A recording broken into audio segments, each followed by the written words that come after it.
Bonjour les élèves et bonjour tout le monde.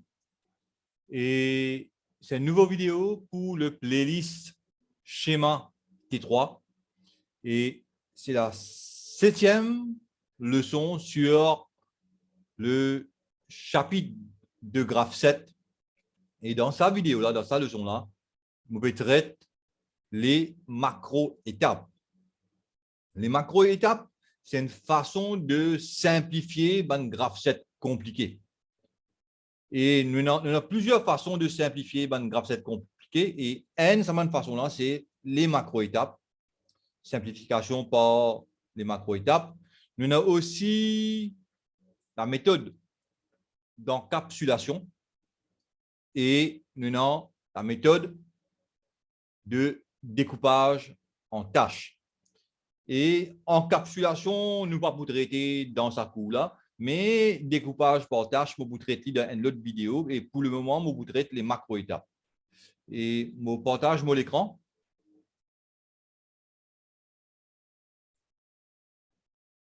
Macro-étape.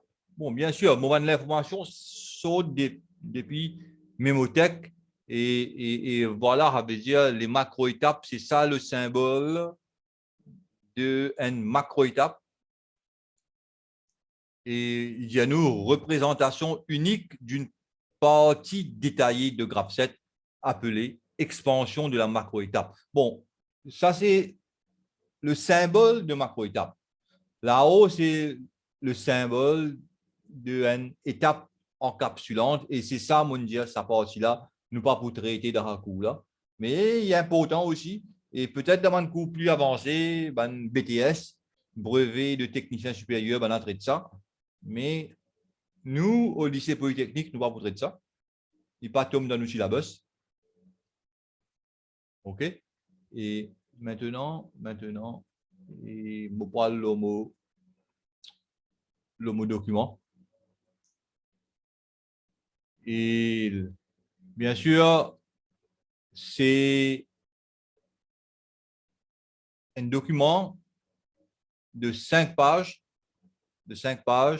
et la vidéo qui m'a fait faire là, et je suis capable, si un Dimoun trouve ce document-là par hasard, eh bien, il y a l'explication sur la chaîne YouTube de 1000 délices d'électrotechnique, playlist schéma T3, leçon numéro 25.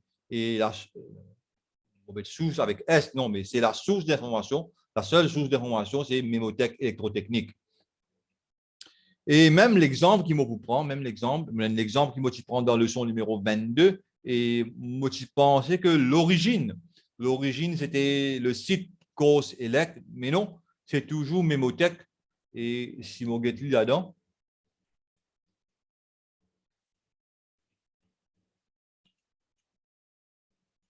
qui était ça?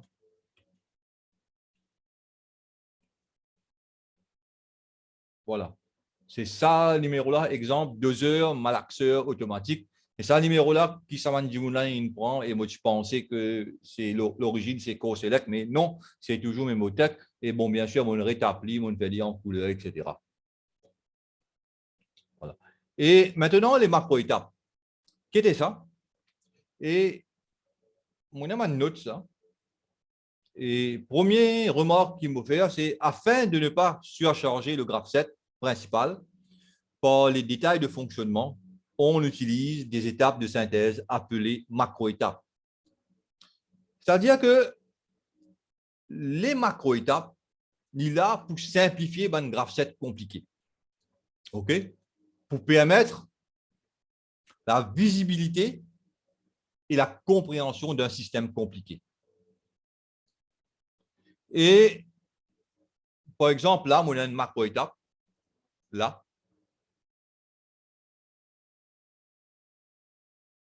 Quand l'étape 2 est active et puis la transition 2 jusqu'à M1 est validée, et puis réceptivité A vrai, ben, là, il lance le macro-étape M1. Macro-étape, macro commence par M et sur abréviation, il y a M1, M2, M3, M4, etc. Et puis, il est là, mot ouvert, deux flèches pour montrer que, voilà, ça c'est l'expansion de la macro-étape. M1. Et tout bonne macro-étape, il commence par une étape entrée et il finit par une étape de sortie. OK? Et c'est ça, sa remarque B là. Les détails de la macro-étape sont décrits et définis par un autre diagramme appelé expansion de la macro-étape. C'est ça, sa flèche qui là et que sa flèche ici là. Et puis sa graphette qui est à l'intérieur là, une graphette partielle. Hein, et, pardon. Et c'est ça qu'on appelle expansion de la macro-étape. Et les macro-étapes commencent toujours par une étape d'entrée et finissent toujours une étape d'entrée. Première macro-étape, M1, ça veut dire qu'on va mettre E1. Si vous avez une deuxième macro-étape, M2, il faut commencer par E2. OK? Et finit toujours par une étape de sortie et S1 ici, dans ce cas-là. Et bien sûr, dans l'expansion de la macro-étape, je suis capable de l'autre macro-étape. Ici, par exemple, M2. Et là, je vais l'autre expansion de la macro-étape pour M2. OK? On a une autre remarque là. La macro-étape M1 sera désactivée dès que l'étape S1 est active et que la réceptivité B est vraie. Et comment ça désactiver toutes les étapes de l'expansion de la macro-étape? Ça veut dire chaque étape là pour désactiver, incluant la macro-étape qui dans l'expansion de sa macro-étape là, incluant la macro-étape M2. Tout cela pour désactiver. OK. Et c'est une façon de simplifier une graphette compliquée. Bien sûr, là, c'est une partie d'une graphette. Mais disons, si vous avez une graphette, bon, vous avez une remarque là. Remarque, ça m'a une remarque là, il saute, enfin, mon tir, une partie de mémothèque. Et là-dedans, il cause expansion de la macro-étape.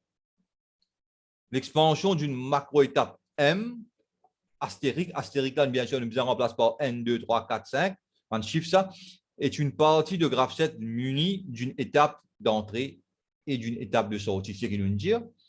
L'étape d'entrée, E, devient active lorsque l'une des transitions amont, ça veut dire l'une des transitions en avant, amont veut dire en avant de la macro-étape, est active et franchie. L'une des transitions, par exemple, ici, transition 2, M1, sa transition là, on peut dire, est franchie. Et la réceptivité, bon, bien sûr, dans la réceptivité A pour vrai.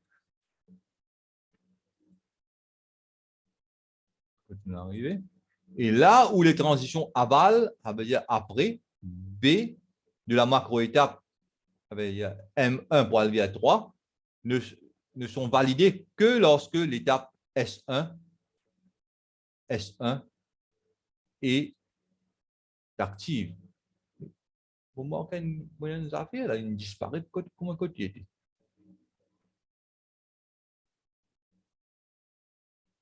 C'est pas possible ça. Comment il disparaît?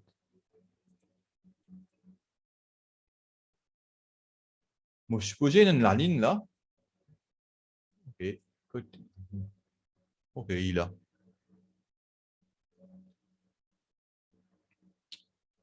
Et l'expansion, à notre note, ça veut dire, ce qu'il peut dire, moi, j'ai besoin, quand macro-étape là, quand vous démarrez, vous prenez un E1, et quand il est pour finir, vous prenez un S1, etc. C'est ce qu'il nous dit avant. Et puis, on a deux notes, l'expansion d'une macro-étape peut comporter une ou plusieurs étapes initiales. Ça veut dire, cette expansion-là peut comporter une ou plusieurs étapes initiales. Et l'expansion d'une macro-étape peut comporter une ou plusieurs macro-étapes. Dans ce cas-là, on a une seule macro-étape dans l'expansion. OK, et puis, bon, moi, supposé, la ligne là, moi, je trouve la ligne là, c'est bon, hein? À chaque coup, il peut disparaître. Pour quelle raison, on va connaître? Je fais un numéro ouvert, Ça veut dire macro-étape. Hein? Mon fermier aurait ouvert ali. Il a la ligne là, ok. Et puis, je te rappelle bien, dans ma leçon précédente, ou bien même dans mon leçon de graphe 7 de schéma T2, et nous traite, si on a une étape 1 là, on a une transition là, on a une étape 2 là, ça l'étape 1 là, sur variable c'est x1.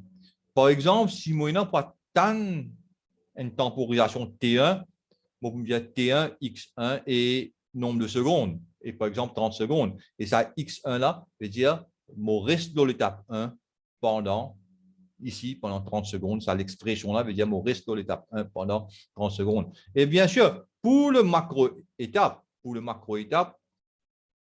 dit M1, et il est là, mon variable de la macro-étape, il pour x,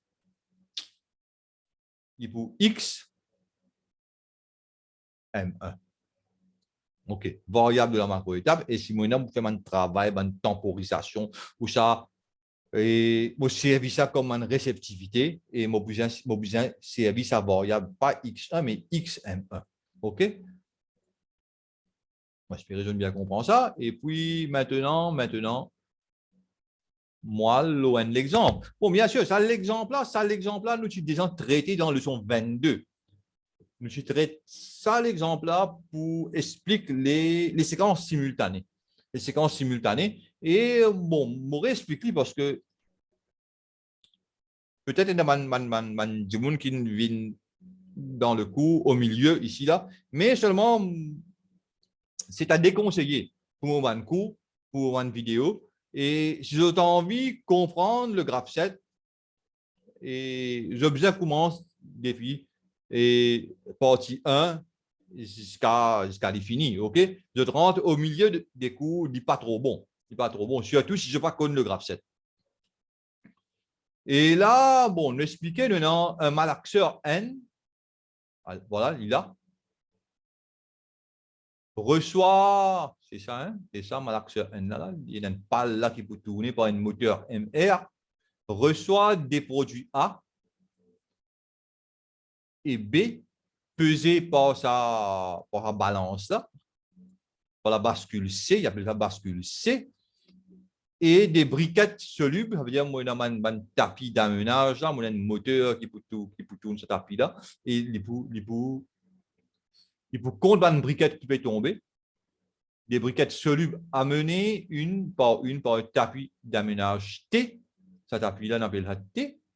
L'automatisme permet de réaliser un mélange comportant des trois produits. Et combien de produits A, ça veut dire produit A, on a une balance aiguille, le Z là 0, et il peut ouvrir à la vanne BA, et là, moi j'ai ouvrir le A, et là, il peut fermer la vanne VA, et là, il peut ouvrir la vanne BB, et là, moi j'ai ouvrir le B, et là, il peut fermer la vanne BB. Et là, moi j'ai la quantité du produit A et B, et là, il peut ouvrir la vanne BC, et là, il peut arrêter d'ouvrir, il peut fermer quand l'aiguille retourne le Z. Ça veut dire quand ça container là, il vide complètement.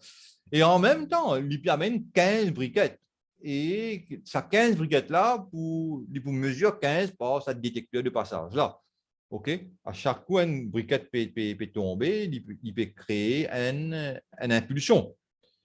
Et en même temps, il est là, il tourne, ça veut dire l'action sur le bouton DCY, et là, pour peser un bouton DCY pour là, l'opérateur provoque simultanément le pesage du produit A jusqu'au repère A et ensuite pesage du produit B jusqu'au repère B, suivi du vidange de la bascule C du malaxeur. OK?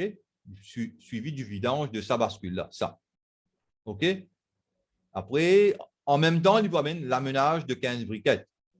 Et lorsque ces deux séquences sont terminées, là, il fait le malaxage. Ça veut dire que ce moteur-là pour tourner, par combien de temps il peut tourner? Il tourne pendant 10 secondes et puis là, il peut basculer. Il y a un moteur de basculement, moteur de pivotement à deux sens de marche. Ça veut dire pivotement à droite, c'est PD. Ça veut dire MPD. MPD, ça veut dire moteur de pivotement à droite. Et puis MPG, c'est moteur de pivotement à gauche. Ça veut dire qu'il bascule le moteur, le malaxeur pivotant, jusqu'à que le malaxeur touche le capteur fin de course P1. Et en même temps, il ne faut pas arrêter le malaxage, il faut continuer de tourner. Et il peut prendre 30 secondes pour dévider tout le mélange. Et puis, il va retourner, il retourne. Il pourrait basculer vers la gauche jusqu'à ce qu'il touche le capteur fin de course PO. P0, pas P0, PO, P0, P1. OK? Et la rotation du malaxeur est maintenue pendant le vidange et le malaxeur est maintenu pendant le vidange. Et le malaxeur est maintenu 30 secondes en position P1. OK.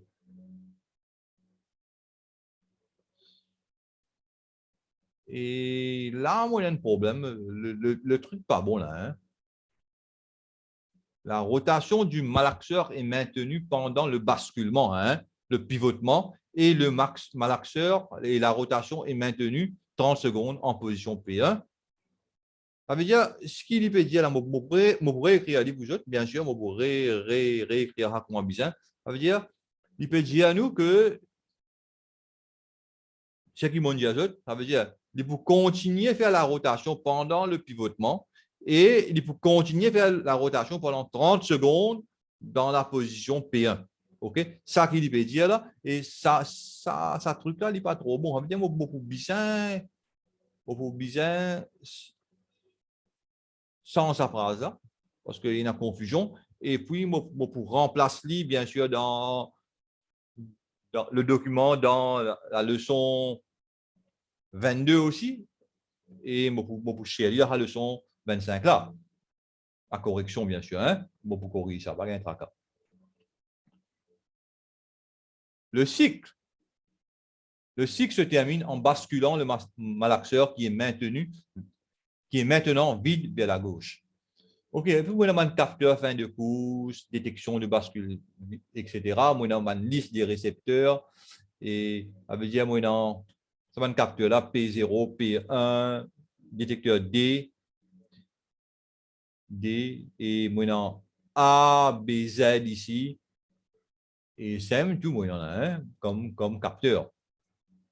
A, B, Z, D, P1, P0, et puis maintenant, mon actionneur VA, VB, VC, maintenant MT, moteur tapis, maintenant MR, moteur de rotation, maintenant MPD, moteur de pivotement à droite, et MPG, moteur de pivotement à gauche. Même moteur, mais seulement dans deux sens de marche. Et là, les préactionneurs sont les contacteurs suivants, KMT, KMR, KMPD, KMPG. OK. Établir le graphe 7 de commande classique qui nous finit d'établir dans la leçon 22. Mais je pourrais mettre dans le document là. Et le graphe 7 simplifié par des macro-étapes. Bon, voilà. Une solution. J'ai deux solutions dans la leçon 22. Quand j'ai une reprise de séquence, ici, je peux servir compteur avec une action conditionnelle et un front montant D. Ça veut dire ici, c'est une action conditionnelle et c'est la condition, c'est front montant D. À chaque coup, on gagne front montant D, on peut incrémenter un compteur. OK? Ça veut dire au commencement, le compteur est 0, là. Et puis, à chaque coup, bon, KMT, moteur tapis, peut tourner. À chaque coup, on gagne une détection d'un passage d'une briquette par un front montant D et on peut incrémenter le compteur jusqu'à ce que le compteur vienne 15. OK, parce que j'ai besoin de 15 briquettes. Bon, DCY, Z, P0, condition initiale. Moi, puis sur DCY, l'opérateur, la balance, pesage, besoin le Z, et puis le malaxeur, besoin le P0. OK. 3 conditions. Et puis, là, on a 2 trucs en simultané. Ça veut dire mon VAVA jusqu'à A, et puis mon VAVB jusqu'à B, et puis mon VAVC pour me faire le vidange de la bascule, et puis m'attendre, étape d'attente. Et en même temps, en simultané, moi-même 15 briquettes. Et il m'a fait une étape d'attente là, 6.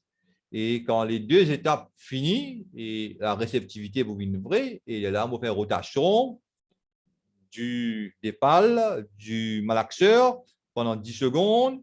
Et puis, je continue la rotation. Je bascule à droite jusqu'à P1. Je continue la rotation pendant 30 secondes pour dévider tout. Et puis, je bascule à gauche jusqu'à P0. Et puis, je retourne là-haut. Ça, c'est mon graph 7 classique. Et bien sûr, là, à ce là je suis capable de dire que, voilà, je prends ça, je traite ça comme une macro-étape M1. Dosage, je m'appelle ça dosage. Ici, amenage. Ici, malaxage et vidange. Ça veut dire ça, on vous dit dosage. Ça, c'est amenage. Ça, c'est malaxage et vidange. OK. Et on appelle ça macro-étape M1, macro-étape M2, macro-étape M3. Qu'est-ce que ça graphe cette là, comment a été là? Hein? Combien qui choses dans là? Et bien sûr, on bien effacer tout ça là. Hein? On va pas bouger sinon.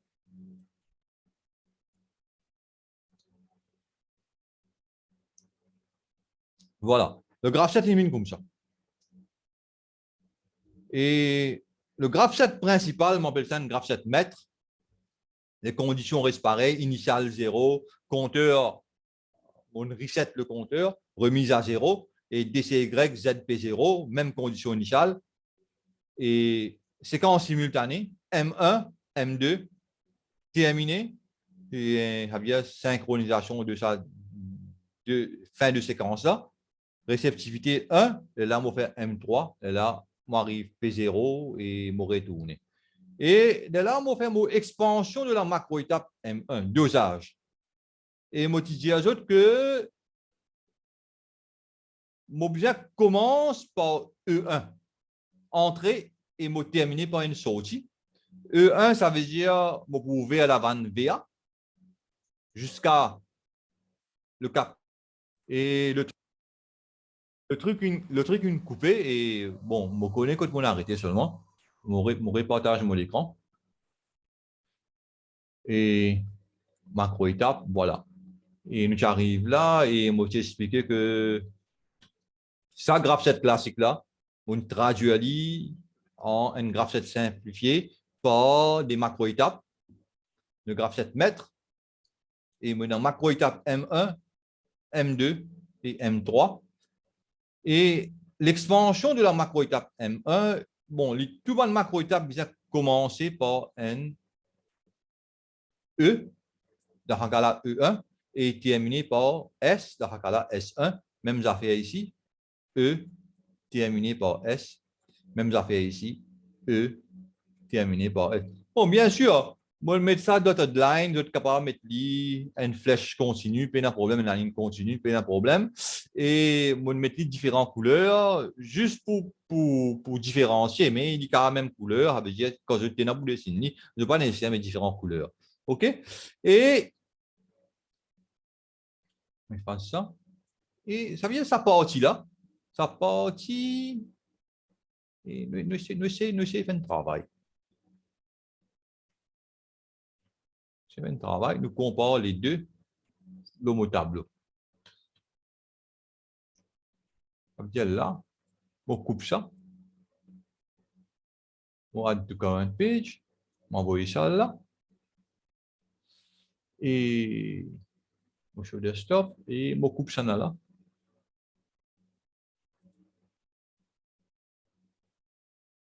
On add to current page. Envoyer ça là. Bon, c'est grossir un peu, maximum. Et moi, c'est grossir ça là. Maximum. Maurice, mon photo, pour là, on met là. Voilà. Et ça partie-là, une vigne là. Même affaire, E1, VA, réceptivité A. Et là, bon, bien sûr, moi, le servi une chose, comment on appelle ça? Une façon d'écrire pour ne pas faire confusion. Ça veut dire E1, continuer par étape N2, N3, et puis vous terminer par S1. E2, vous continuer par étape 2.1, 2.3, 2.4, mais seulement pendant étape à l'intérieur, ça veut dire qu'il commence E2, il finit S2. E3, vous continuer par l'étape 3.2, 3.3, et puis, bon, ça c'est la première étape, E3, il y a une deuxième étape du troisième macro-étape, 3.2, 3.3, etc. C'est une façon qui m'en écrire. Et pour qui, bon, et tout le temps, on peut écrire de la façon la même, pour qui m'ont pas de confusion. Mais seulement n'importe quelle façon qui dit mon écrire, les autres graphes, je suis bien capable de lire et je suis bien capable de comprendre. Une macro-étape, une expansion de la macro-étape, et ben, le chiffre là, bien augmenter en descendant. Correct? Ça veut dire, quand le graphe 7 peut évoluer, le graphe 7 partiel, ça c'est un graphe 7 partiel, et quand le graphe 7 partiel peut évoluer, ça va un chiffre des étapes-là bien augmenter comme un graphe 7 normal. Et voilà, ça veut dire ça, il vient ici, VC, et puis quatrième étape, c'est S1. Ça veut dire qu'on peut sortir dans la macro-étape-là. OK? Et quand S1 actif, il va attendre que M2 finit, parce que c'est des séquences simultanées. Et M2, aménage de 15 briquettes et KMT, ça veut dire tapis moteur de tapis d'aménage. Contacteur du moteur, un tapis d'aménage pour actionner, OK? Et puis, à chaque coup qui une briquette pour tomber, le compteur pour incrémenter par N jusqu'à ce que le compteur il arrive 15. C'est ça mes conditions. Et puis, on arrive l'étape S2, la sortie. OK? Quand l'étape S2 et SN active, sa réceptivité là pour une vraie, et de là, mon cas commence, on lance le macro-étape M3. Et l'expansion du macro-étape M3, et on commence par E3, rotation, même affaire, rotation. Et là, on met T1, ici, c'est X7, mais ici, il faut E3.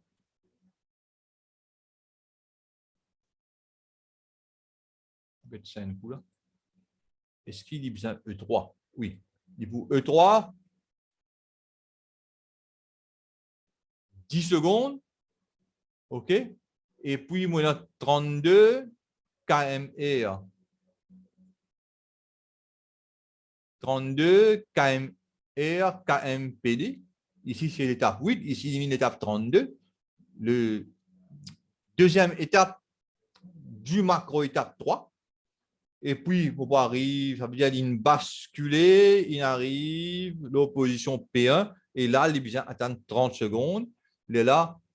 Et en même temps, il vient continue, tourne les pales. Et T2, X33, 30 secondes.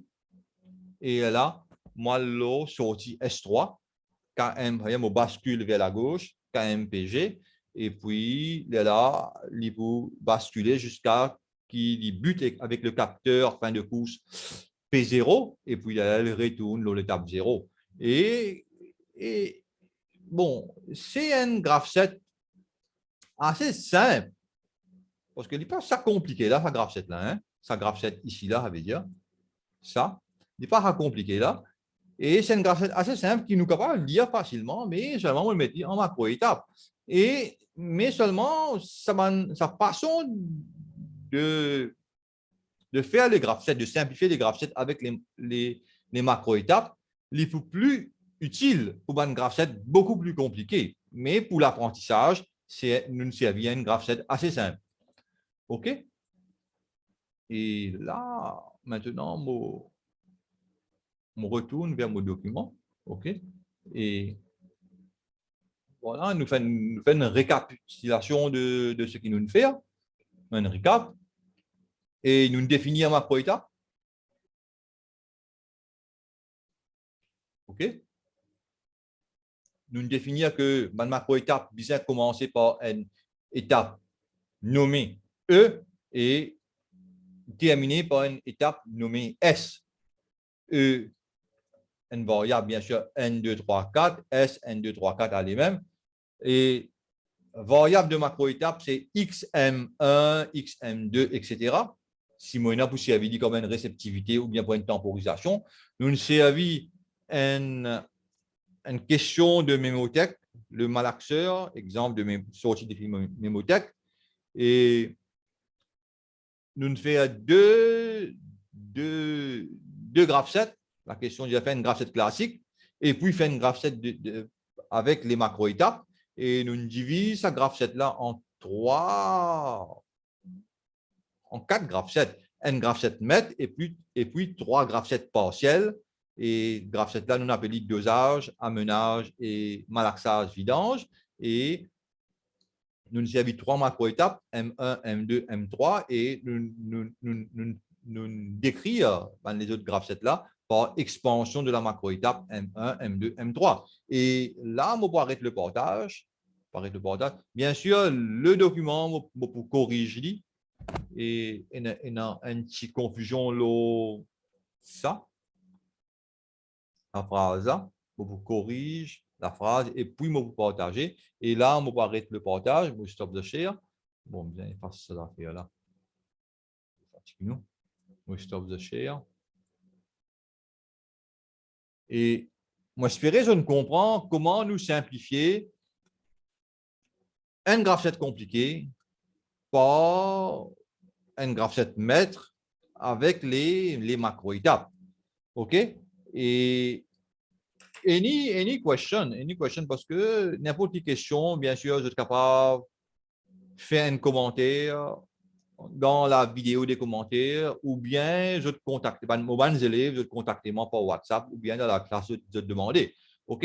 Et moi, je dis au revoir et à la prochaine vidéo. Et nous pouvons faire une dernière vidéo, une dernière leçon sur cette première partie des graph sets. Et puis, plus tard, juste avant qu'il m'explique schéma, je retourne vers les graph sets pour que explique un peu la structuration des graph sets. Bon, bien sûr, une structuration, c'est les macro-étapes. Et une deuxième structuration qui nous peut expliquer, c'est le découpage en tâches. Okay? Avant de faire le chapitre de schéma, vous pouvez expliquer le découpage en tâches avant et puis vous pouvez faire schéma. OK?